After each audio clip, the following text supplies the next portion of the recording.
This is Raina in the World, and we are in continuation of our self-care weekend. If you were with us for last week's video, we did lots of things to care for the body. We did some cooking, some meal prep, got some groceries. So today is all the fun stuff. Yesterday was the fun stuff too, but this is even more fun stuff. We're doing things to feed the soul. So we are kicking off the morning with a little morning walk. So let's get into it.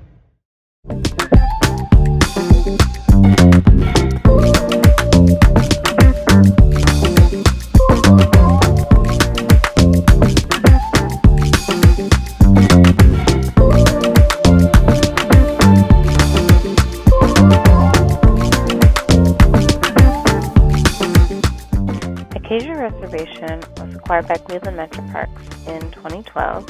It was formerly Acacia Country Club, which was a golf course, and it's been restored now to a more natural landscape.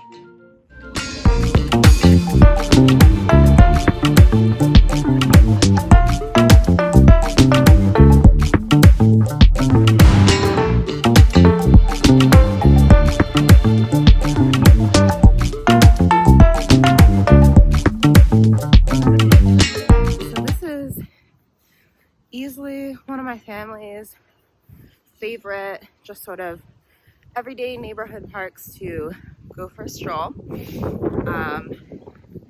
It's pretty accessible in that it has these really cool paved walkways that were part of the former golf course. So that makes it super easy if, you don't have a ton of hiking gear or you're not sure about difficult hikes or trails yet. Easy to get out and just go for a walk. I think you could really loop around the whole thing in, a mile, 2 miles and be back. I can I'll check on the website to figure out the actual mileage and put it on the screen. But it's got some really cool habitats popping up. You can see the oak trees that are just, as far as I know, they were just volunteers that came up as they stopped mowing. But there were also a lot of trees that were planted as part of this restoration, as well as some really pretty fields that I see tons of just butterflies and bees and other wonderful insects and birds. Birds all seasons of the year. Pollinators mostly in the summer and spring. But we've got some really lovely wetland habitat and prairie habitat here as well to see. And they also did a really cool project to bring back some of the streams that were put into culverts or underground pipes. So now they run over the land. So you can see here, they've got a little bit of signage and explanation of it, but as a part of this stream that was formerly in an enclosure, in a culvert, it's now been what's called daylighted, which means that they're bringing the stream back to its natural state. It's winter right now, and so the stream is not flowing, but in heavy rains it would flow around this area. We've got some really nice, really beautiful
does a Cooper's hawk fly across the path and into that tree? We'll have to check.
Back at the house now. On the way home, I grabbed some bagels from a local bagel shop, so that's gonna make a super amazing breakfast for me.